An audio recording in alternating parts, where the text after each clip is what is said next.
पति महोदय आमर महोदया आमर भास्कर बाबू जो प्रश्न पचार मूल प्रश्नकर्ता अत्यंत गुरुत्वपूर्ण और अनेक कथा माननीय मंत्री गृह कही सारी जेहेतु बालेश्वर थी मुझे बालेश्वर कथाटा निर्दिष्ट भाव में कहना चाहूँगी कि जोटा ये प्रश्न सांगे जड़ित सेटा हूँ कि बालेश्वर जिले में बोधे बाहानगा और सोर ब्लॉक को छाड़देला बोधे सब जिलार सब ब्लॉक रे मयूरभंज आखपाखर केउझर आसी आदिवासी आज वंशानुक्रम से प्रत्येक रेवेन्यू विलेज अच्छी एवं ताकू आज पर्यंत पट्टा प्रदान करा जाई पारला नहीं जहाँ फल से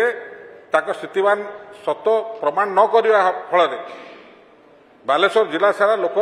पीएमआई बर्तमान आगे इंदिरा आवास थिला पाइबारु आज पर्यंत दीर्घ दिन वंचित गोविंद ठीक ना भूल ठीक तो ये जिनसा ज्वलंत समस्या विगत सरकार समय रे सरकार पदक्षेप नहीं यही केस जितक ओडिशा सारा 30टा जिले में अच्छी कि जोठी लोक अन्यून 20 वर्ष रु ऊर्ध गोटे जगार बसवास करुचंती ताकर सब जिलापाल को निर्देश दिया तालिका प्रस्तुत करने रेवेन्यू विलेज वाली मोर निर्दिष्ट माननीय मंत्री को पचार अच्छी कि ये संक्रांत में माननीय मंत्री कौन मीटिंग ने कि एक जदि नहीं ना तुरंत समस्त जिलापाल को कहे कि सी दस्तावेज आप पहुंचेले जो कथार उत्तर आप दे सारी कि सरकार समस्त पदक्षेप नब से कागज को रेगुलाइज करने करेंगे कि माननीय मंत्री महोदय ये प्रस्ताव सागर भी मु एकमत प्रताप बाबू देखु आमर आम निजस्व शक्ति रे प्रथम थर पर सरकार को आसचु एवं लक्ष्य तो अच्छी एवं लक्ष्य गोटे कथा प्रताप बाबू स्पष्ट करने चाहे ये विधानसभा बसला बेलू आपण ओपोजिट साइड रे किंतु ये गेट रू बाहरी गला पर प्रताप बाबू मु देखिबेनि जे प्रताप बाबू विजु जनता दल कि कांग्रेस कि बीजेपी समस्तंकर काहाकू पातर अंतर न करी बालेश्वर कथा उल्लेख कले सेठी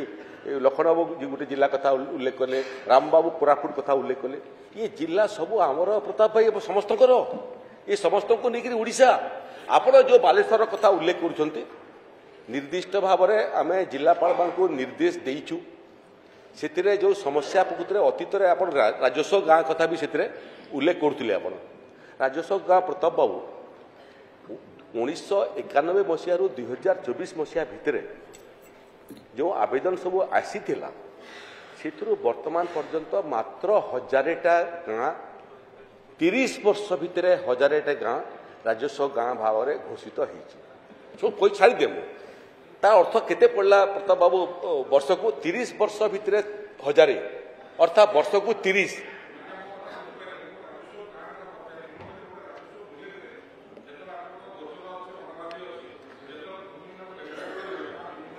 से आसूची